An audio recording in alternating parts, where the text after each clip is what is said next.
Shivam coaching classes या SSC channel में आप सभी का स्वागत है। आज से हम शुरू कर रहे हैं क्लास 10th सोशल साइंस की क्लासेस, तो जिसको देख कर के आप अपना कोर्स कर सकते हैं। संपूर्ण कोर्स कराया जाएगा ऑनलाइन। किसी भी प्रकार की यदि आपको दिक्कत आती है तो कमेंट में बता सकते हैं। इस नोट्स को बहुत ही मेहनत के साथ बनाया गया है। बहुत ही सरल भाषा का प्रयोग है इसमें। फिर भी यदि आपको कोई भी दिक्कत आती है तो हम उस प्रश्न पर गहराई से डिस्कस कर लेंगे।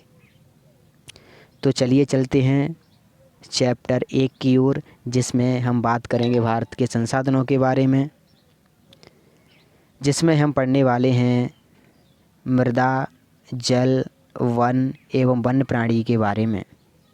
तो एक एक प्रश्न पर डिस्कस कर लेंगे। तो देखते हैं प्रश्न क्रमांक 1, वनों से होने वाले प्रत्यक्ष लाभ, जो कि आप नीचे देख रहे हैं। प्रत्यक्ष लाभ को एक एक पॉइंट के साथ डिस्कस करेंगे, जो कि बहुत ही सरल भाषा में लिखे हुए हैं। जैसे नंबर 1 लकड़ी की प्राप्ति, नंबर 2 जानवरों के लिए चारा, नंबर 3 विदेशी मुद्रा की प्राप्ति, नंबर 4 रोजगार की प्राप्ति, नंबर 5 लघु उद्योगों में सहायक, नंबर 6 सहायक उपजों की प्राप्ति। हम सभी लोग जानते हैं कि लकड़ी की प्राप्ति हमें वनों से होती है, जानवरों के लिए चारा भी हमें वनों से मिलता है, विदेशी मुद्रा की प्राप्ति भी वनों से होती है, रोजगार भी कई लोगों को वनों से ही मिलता है, लघु उद्योगों में सहायक ही वन हैं, जिससे लघु उद्योगों का विकास हो रहा है। सहायक उपजों की प्राप्ति आप लोग भी जानते हैं, लाख, चमड़ा, गोंद, कत्था, जड़ी बूटियाँ आदि हमें वनों से ही प्राप्त होती हैं। तो कोई रटने की आवश्यकता नहीं है, आपके साथ हमने बहुत ही सरल भाषा में डिस्कस किया है। तो आगे अगला प्रश्न देख लेते हैं। नेक्स्ट प्रश्न है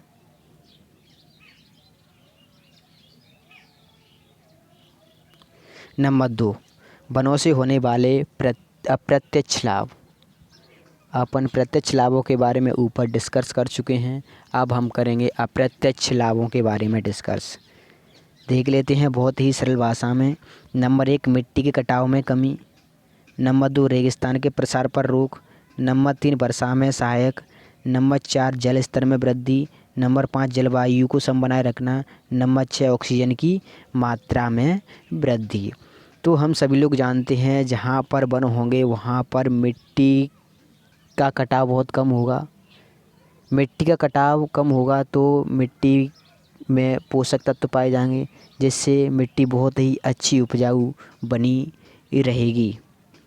रेगिस्तानी क्षेत्रों में हम लोग देखेंगे कि वहाँ पर रेत को बहने से रोकते हैं, वर्षा में सहायक होते हैं, जल स्तर की मात्रा बहुत अत्यधिक मात्रा में होगी जहाँ पर वन होंगे, जलवायु को भी ये समान बनाए रखते हैं, ना ज़्यादा गर्मी ना ज़्यादा सर्दी, ऑक्सीजन की मात्रा में वृद्धि तो करते हैं। आप सभी लोग जानते हैं कि ये जीवनदायिनी ऑक्सीजन देते हैं और कार्बन डाइऑक्साइड लेते हैं, इसलिए हमें वनों को नहीं काटना चाहिए।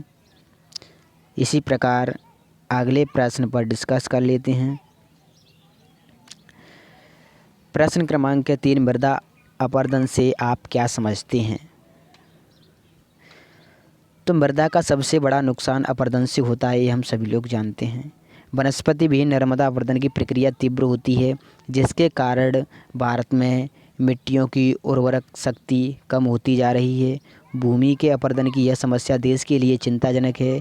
इससे भूमि की पैदावार निरंतर कम होती जा रही है। यहाँ पर निरस्त लिखा हुआ है, यहाँ निरंतर है, निरंतर कम होती जा रही है। इसीलिए हमें वनों की कटाई पर रोक लगा देनी चाहिए। कोई व्यक्ति यदि वन काटता है तो उससे इसके बारे में बताना चाहिए। इसी प्रकार हम अगले प्रश्न पर चर्चा कर लेते हैं। मृदा संरक्षण से आप क्या समझते हैं? मृदा संरक्षण से आप क्या समझते हैं? मृदा संरक्षण को रोकने के उपाय। इसी के अंतर्गत 2 प्रश्नों का डिस्कस करेंगे। मृदा संरक्षण क्या है और इसके संरक्षण के उपाय क्या हैं, इनके बारे में भी हम डिस्कस करेंगे। मृदा संरक्षण का मतलब इसकी सुरक्षा करना। तो बढ़ती हुई जनसंख्या के कारण प्राकृतिक संसाधनों को बड़े पैमाने पर विनाश हुआ है। बढ़ती हुई जनसंख्या के कारण प्राकृतिक संसाधनों का बड़े पैमाने पर विनाश हुआ है, ये हम सभी लोग जानते हैं, जिसमें अनेक प्राकृतिक संसाधनों के नष्ट होने का खतरा पैदा हो गया है। इसीलिए मृदा संरक्षण द्वारा विनाश रोकना अति आवश्यक है। जितनी अधिक जनसंख्या होगी उतना ही प्रकृति के साथ खिलवाड़ करेगी, ये हम सभी लोग जानते हैं। तो इसका संरक्षण कैसे किया जा सकता है, इसके बारे में हम नीचे डिस्कस करेंगे, जो उपाय दिए हुए हैं।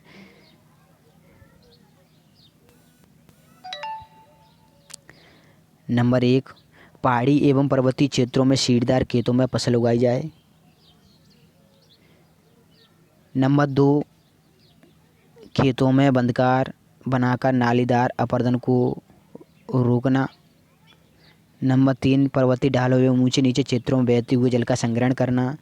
नंबर 4, ग्रामीण क्षेत्रों में चारागाहों का विकास करना। इस प्रकार हम मिट्टी के कटाव या मृदा का संरक्षण कर सकते हैं पहाड़ी एवं पर्वतीय क्षेत्रों में सीढ़ीदार खेत बना करके, जिससे कि मृदा का कटाव ना हो, मृदा अपरदन ना हो सके, इससे मृदा का संरक्षण हो सके। क्योंकि पानी नहीं बहेगा तो मृदा का कटाव भी नहीं होगा। खेतों में बंधकाएँ बनाकर, पर्वतीय ढालों में ऊंचे नीचे क्षेत्रों में बहती हुई जल का संग्रह का मतलब इकट्ठा कर लेंगे तो पानी नहीं बहेगा, तो उनके पोषक तत्व बने रहेंगे, ये आप सभी लोग जानते हैं।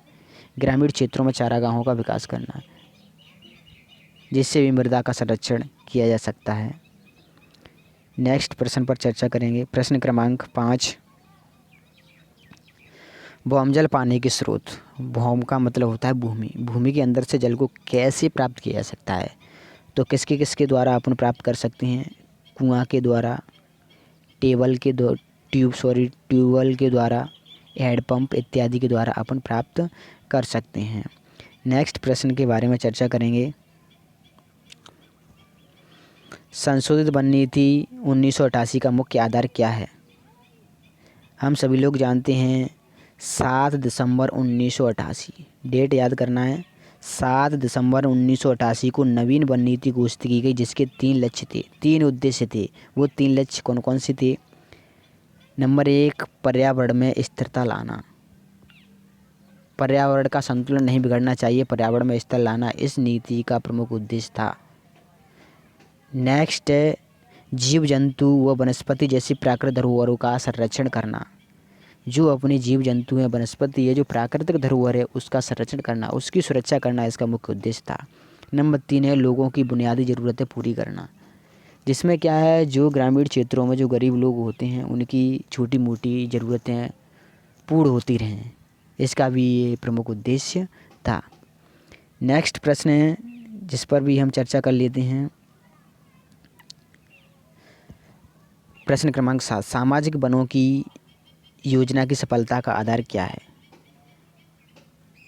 सामाजिक वनों की योजना का सफलता का आधार ये है कि विश्व बैंक से प्राप्त सहायता से वृक्षारोपण की यह योजना शुरू की गई। विश्व बैंक ने इस वृक्षारोपण की योजना को शुरू करने के लिए सहायता दी।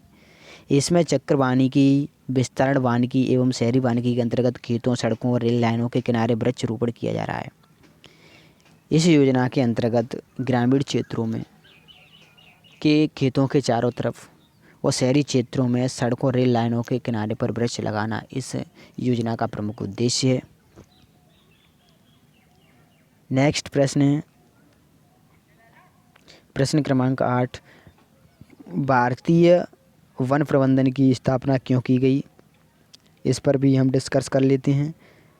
वन संसाधन व प्रबंधन व्यवस्था की नवीन बातों की जानकारी देने हेतु 1978 में स्वीडिश कंपनी की सहायता से भारत के अहमदाबाद में इस संसाधन की स्थापना की गई, ये भी हम लोग जानते हैं। नेक्स्ट प्रश्न, मृदा परिच्छेद से क्या तात्पर्य है? स्पष्ट कीजिए। मृदा परिच्छेद यहीं से देखेंगे। परिच्छेद का मतलब होता है परतें। मिट्टी की जो अलग अलग प्रकार की परतें देखती हैं अपन, माटी को गहराई तक खोदते हैं तो कहीं काली, कहीं लाल, कहीं पीली, जो परतें दिखाई देती हैं वही मृदा परिच्छेद का है। देख लेते हैं।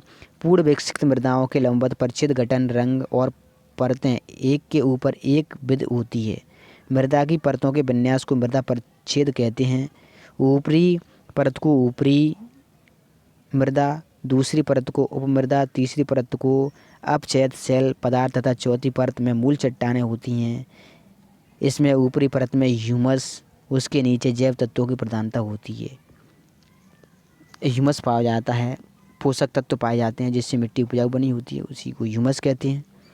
जिसमें ह्यूमस की प्रधानता होती है, जिसके नीचे जैव तत्व पाए जाते हैं, ये भी हम लोग जानते हैं। नेक्स्ट प्रश्न है जिस पर भी हम चर्चा कर लेते हैं। मानव जीवन में मृदा का क्या महत्व है? हम सभी लोग ये भी जानते हैं कि मृदा के बिना मनुष्य कुछ भी नहीं कर सकता है। तो देख लेते हैं।